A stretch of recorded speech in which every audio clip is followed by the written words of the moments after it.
मंसूरी, आप देख रहे हैं इंडिया खबर टीवी।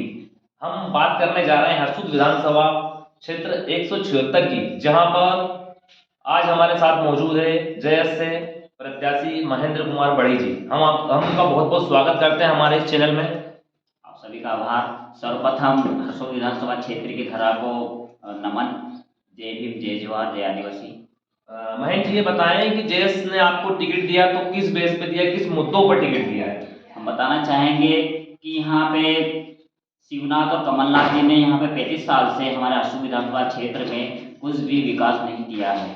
और उसके बाद यहाँ पर हमारे सुखराम भैया और विजय भैया ने मिलकर के दोनों ने विकास यात्रा निकाली। तो हम पूछना चाहते हैं कि इन्होंने 35 सालों में क्या विकास किया है।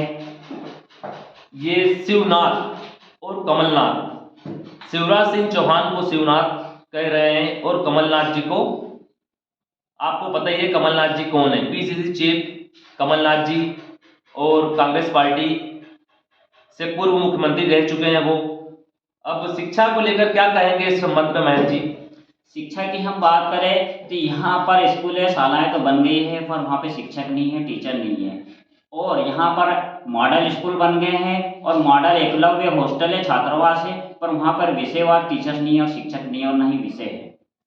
अच्छा, रोजगार पलायन को लेकर इस संबंध में आप क्या कहेंगे? काफी मात्रा में यहाँ से लोग पलायन के लिए बाहर जाते हैं, इस संबंध में हम बताना चाहेंगे कि आज हम धनतेरस मना रहे हैं, दीपावली मनाने वाले हैं, पर हम बताना चाहेंगे कि हरसूद विधानसभा क्षेत्र में और आदिवासी विकासखंड तहसील खालवा के ऐसे ऐसे गांव हैं कि यहाँ पर 40% लोग अपने बच्चों को लेकर के, अपने परिवार को लेकर के आज औरंगाबाद और कर्नाटक, गोवा गन्ना काटने बाहर कार्य करने गए हैं। आज हम हमारे घर में शाम को कहतना दीपक जला रहे हैं, हम धनतेरस मनाएंगे, दीपावली मनाएंगे, उत्सव मनाएंगे, पर बड़े बहुत ही दुख के साथ मुझे बोलना पड़ रहा है कि आज हमारे आदिवासी परिवार जो 40% यहाँ हर गांव से आज पलायन हुआ है और हर दिन हुआ जा रहे हैं, तो वहाँ उनकी दिवाली कैसी होगी, उनका कहतना धनतेरस कैसा होगा, यह हम समझ सकते हैं।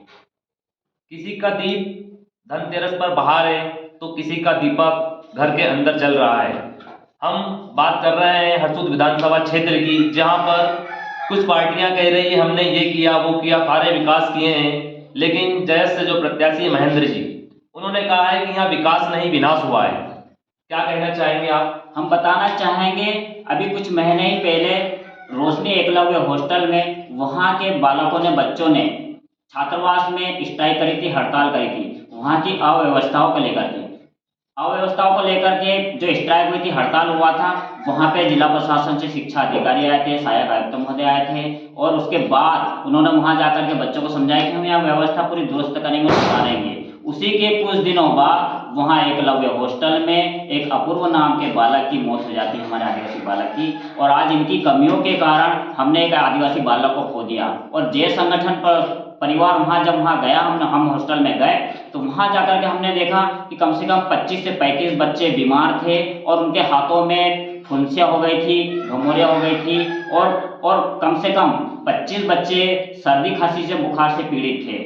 और उसके उपरांत उसके दूसरे दिन वहाँ पर वहीं बगल में एकलव्य हॉस्टल में बालिकाएं हैं, उनकी भी तबीयत खराब हुई थी, तो हमारा जे संगठन परिवार ने ही उनको खंडवा ले जा करके इलाज करवाया। हम बताना चाहेंगे कि शासन प्रशासन के साथ साथ ये विधायक मंत्री जिनको हमारे क्षेत्र ने 35 साल से जिनको जिम्मेदारी दी है हमारे आदिवासी लोगों ने, हम लोगों ने, आज वो लोग हमारे हिस्से की रोटी खा रहे हैं, ये बच्चों के हिस्से की रोटी खा रहे हैं। आम जनता को आप क्या संदेश देना चाहेंगे हमारे चैनल के माध्यम से? जनता को यही संदेश हम देना चाहेंगे कि 10 नवंबर को यहाँ पर हेलीकॉप्टर को उड़ाते हुए, धूल उड़ाते हुए यहाँ पे कमलनाथ जी आए थे और यहाँ पर 1 घंटा होकर के वह चले गए। और हम बताना चाहेंगे कि यहाँ पर 3 नवंबर को आदरणीय शिवराज सिंह चौहान जी यहाँ पर आए थे, हेलीकॉप्टर उड़ान खटोला लेकर के खालवा को, जब हमने आसमान में उड़ता हुआ देखा था, वो यहाँ आए थे और चले गए। और यही दोनों शिवनाथ और कमलनाथ ने मिलकर के यहाँ पर कुछ भी विकास नहीं किया है। वह हमारे यहाँ खालवा तहसील में आके 10 नवंबर को यहाँ पूरी सभा में वहाँ बता के गए हैं कि आपका हरसूद का भविष्य अगर संवारना है तो आप पूरा हरसूद की जनता, हरसूद के कहते ना हम लोग यहाँ पे सचेत हो जाइए 2023 में। और मैं यहाँ भी बताना चाहूँगा कि यह आने वाले कुछ महीनों पहले आपका विजय भैया ने और सुखराम भैया ने यहाँ पे विकास यात्रा निकाली है। तो ये चारों जनों ने मिलकर के यहाँ पे क्या विकास किया है वो आदरणीय कमलनाथ जी महोदय ने पूरी भरी सभा में 10 नवंबर को हमारे क्या कहते हैं ना तहसील हरसू विधानसभा क्षेत्र को और आदिवासी विकासखंड तहसील खालवा की आम जनता को यहाँ पे एक सचेत करके गए हैं कि आप समझ जाइए 2023 में, क्योंकि आने वाला भविष्य आपको संवारना है। तो यह हम सबके लिए सोचने का और मंथन का विषय है कि हम हमारा हरसू विधानसभा क्षेत्र को, हमारे आदिवासी विकासखंड तहसील खालवा को हम कहाँ ले जाते हैं और कहाँ पाते हैं। अगर हम आदिवासी विकासखंड तहसील खालवा की अगर हम बात करें तो रोजगार की हम बात करें तो वहां पर आज फुटपाथ पे सड़क पे पूरे टप लग गए हैं। टप वहां से लाइन से ले आकर के तहसील ऑफिस तक जम गए हैं और अब टप रखने की जगह नहीं है। अगर हमें रोजगार चाहिए तो अब हम टप कहाँ रखेंगे। तो यह भी बहुत सोचने का मंथन है हमारे आदिवासी विकासखंड तहसील खालवा के लिए। और ये और चीजें और हम बताना चाहेंगे कि खालवा में, रोशनी में, पटाजन में, हरसूद में, खार में, यहाँ पर और आशापुर में, यहाँ पर सभी ने अपनी छोटी छोटी दुकानें खोल के रखी है। कोई ने पान की दुकान, किसी ने कपड़े की दुकान, किसी ने ऑटो पार्ट्स की दुकान, किसी ने किराना की दुकान, यहाँ पर सभी व्यापार कर रहे हैं। अगर हमारे लोग ऐसे ही व्यापार यहाँ से पलायन करते जाएंगे, आदिवासी लोग जो आसपास गांव में रहते हैं, अगर ये आदिवासी लोग यहाँ से बाहर पलायन करने चले जाएंगे, कर्नाटक जा रहे हैं, कर्नाटक, गोवा, महाराष्ट्र, तो इनका व्यापार कैसे चलेगा।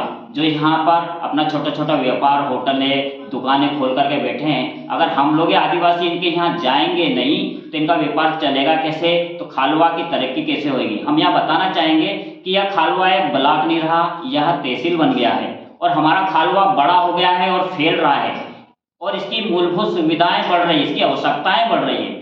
तो यह हम सबको, हमारी सबकी जिम्मेदारी है। जैसा आप मीडिया प्रभारी, आप मीडिया जो मेरे पास आई है, आप भी यहाँ के निवासी, आप भी यहाँ रहते हैं, हम सबको सोचना होगा कि हमारा खालवा बड़ा हो रहा है, बढ़ रहा है, तो हम हमारे भविष्य के लिए, हमारे बच्चों के भविष्य के लिए, हमारे खालवा क्षेत्र के लिए क्या विकास होना चाहिए, इसे कैसे आगे बढ़ना चाहिए और इसे कहाँ ले जाना चाहिए।